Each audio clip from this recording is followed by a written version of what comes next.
प्रिय विद्यार्थियों, आज हम बीए भाग थर्ड के पेपर फर्स्ट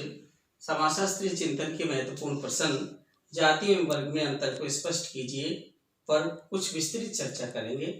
पिछली वीडियो के अंतर्गत हमने जाति पर कुछ विस्तृत चर्चा की थी, उसी कड़ी को कंटिन्यू करते हुए आज हम वर्ग को समझने के साथ साथ जाति पर भी कुछ विस्तृत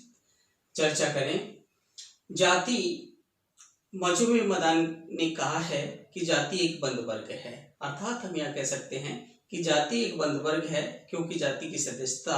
जन्म पर निर्धारित होती है, अर्थात जो व्यक्ति जिस जाति में जन्म लेता है जीवन पर्यंत वह उसी जाति का सदस्य होता है। यहाँ हम जाति की कुछ विशेषताओं पर चर्चा करें कि जाति प्रथा, जाति समाज का एक खंडात्मक विभाजन है, अर्थात हम यह कह सकते हैं कि जाति व्यवस्था के अंतर्गत समाज में विभिन्न प्रकार के खंड देखे जा सकते हैं, अर्थात यहाँ ब्राह्मण, क्षत्रिय, वैश्य, शूद्र आदि के आधार पर जाति को विभाजित करने का प्रयास किया गया है। जाति व्यवस्था के अंतर्गत एक संस्करण पाया जाता है, अर्थात हम यह कहें कि प्रत्येक जाति व्यवस्था के अंतर्गत उच्च, मध्य एवं निम्न का एक विशेष प्रकार का संस्करण देखा जाता है।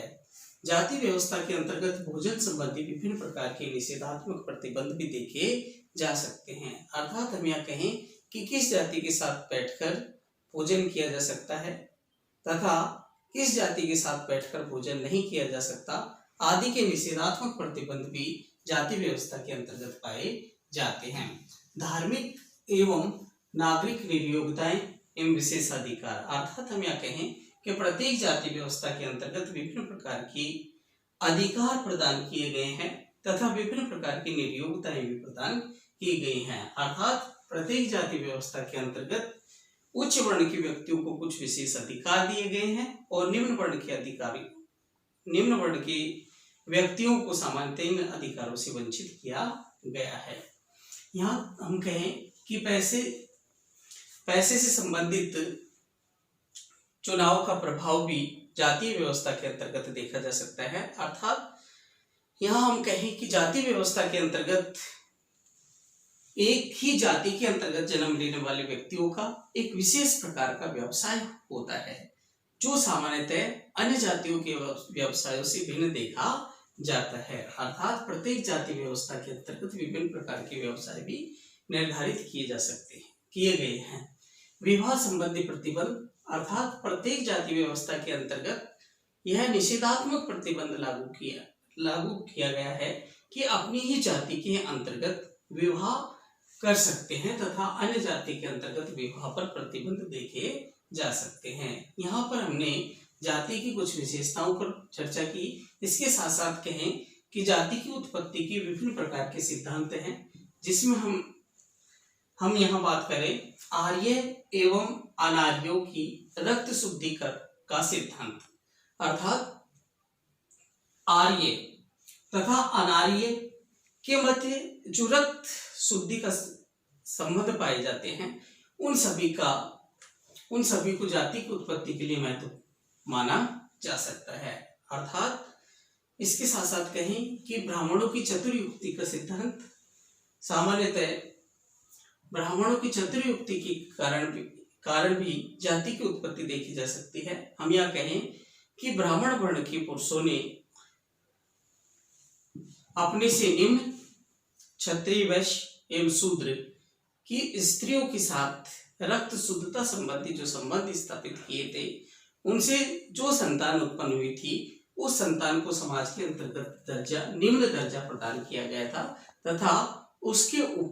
उसके ऊपर धार्मिक, सामाजिक, आर्थिक अनेक प्रकार की निर्योग्यताएं लागू कर दी गई थी, अर्थात हम यहाँ कह सकते हैं कि वहीं से जाति की स्थिति की उत्पत्ति देखी जा सकती है। अस्पृश्यता अर्थात छुआछूत, इसके साथ साथ अनुसूचित जाति एवं जनजातियों से संबंधित विभिन्न प्रकार के निषेधात्मक प्रतिबंध जो लागू किए गए थे, वहां से भी जाति की उत्पत्ति देखी जा सकती है। जाति की उत्पत्ति का धार्मिक ग्रंथों के आधार पर भी हम विभाजन देखें तो हम कह सकते हैं कि जाति की उत्पत्ति को सामान्यतः विभिन्न प्रकार के धार्मिक ग्रंथों, जिसमें मनुस्मृति के आधार पर भी हम कहें कि जाति की उत्पत्ति ब्रह्मा के माध्यम से हुई है, जिसके अंतर्गत ब्रह्मा के मुख से जन्म लेने वाले व्यक्तियों को ब्राह्मण तथा भुजाओं से जन्म लेने वाले को क्षत्रिय एवं उदर से जन्म लेने वाले को वैश्य एवं पैरों से जन्म लेने वाले को शूद्र का नाम प्रदान किया गया है। आदि के आधार पर भी जाति की उत्पत्ति को देखा जा सकता है। इसके साथ साथ कहें कि व्यवसाय भी समाज में जातीय स्थिति को उत्पन्न करने वाले महत्वपूर्ण कारकों में से माने जा सकते हैं। अर्थात जो व्यक्ति सामान्यतः चमड़े का काम करता है उसे चमार कहकर, जो सोने का काम करता है उसे सुनार कहकर, तथा जो वेद मंत्रों को उच्चारण करता है या शिक्षा का अध्ययन कराने का प्रयास करता है उसे ब्राह्मण की श्रेणी के अंतर्गत माना जा सकता है। इसके साथ साथ कहें कि जाति व्यवस्था में परिवर्तन लाने वाले कारकों पर भी हमने पिछले वीडियो के अंतर्गत कुछ विस्तृत चर्चा की थी, जिसमें है पाश्चात्य शिक्षा एवं सभ्यता। अर्थात भारतीय समाज व्यवस्था के अंतर्गत स्वतंत्रता से पूर्व पाश्चात्य शिक्षा का प्रभाव आया और पाश्चात्य शिक्षा के माध्यम से समाज में जातीय व्यवस्था के अंतर्गत परिवर्तन की स्थिति उत्पन्न हुई। इसके साथ साथ कहें कि औद्योगिकरण एवं नगरीकरण भी समाज में जातीय व्यवस्था के परिवर्तन के लिए महत्वपूर्ण कारक माने जा सकते हैं। औद्योगिकरण अर्थात आज समाज के अंतर्गत विभिन्न प्रकार के उद्योग धंधे, फैक्ट्रियां, बड़े बड़े कारखाने आदि खुल जाने के कारण व्यक्ति में सामान्यतः जातिगत व्यवसाय की ओर विशेष प्रभाव नहीं होकर सभी व्यक्ति एक स्थान पर खुल मिलकर कार्य करते हैं, जिसके माध्यम से जातीय व्यवस्था के अंतर्गत परिवर्तन की स्थिति देखी जा सकती है। धन का बढ़ता महत्व अर्थात हम यहाँ कह सकते हैं कि आज भारत के अंतर्गत वस्तु विनिमय के स्थान पर मुद्रा विनिमय को विशेष महत्व प्रदान किया गया है और मुद्रा विनिमय का अधिक महत्व होने के कारण धन को अधिक विशेष महत्व प्रदान करने के कारण व्यक्ति किसी भी वस्तु का क्रय विक्रय कर सकता है, अर्थात उसे किसी प्रकार का कोई दबाव नहीं देखा जा सकता। स्त्री शिक्षा का प्रसार अर्थात हम यह कहें कि समाज के अंतर्गत सामान्यतः महिलाओं को यदि शिक्षा का प्रचार प्रसार अधिक प्रदान किया जाएगा तो हम मानते हैं कि जातीय व्यवस्था के अंतर्गत परिवर्तन की स्थिति अधिक पाई जाएगी। जातीय पंचायतों का ह्रास अर्थात भारत के अंतर्गत हम कहें कि स्वतंत्रता से पूर्व विभिन्न प्रकार के जाति के व्यक्ति अपनी एक ग्राम पंचायतों के माध्यम से समाज में विभिन्न प्रकार के झगड़े आदि पर कंट्रोल करने का प्रयास करते थे। ठीक उसी प्रकार समाज के अंतर्गत सामान्यतः वह जातिगत पंचायत जिसके माध्यम से परिणाम उभर कर सामने आते थे उनका भी ह्रास होने लगा है। उनके स्थान पर कानून व्यवस्था को विशेष महत्व प्रदान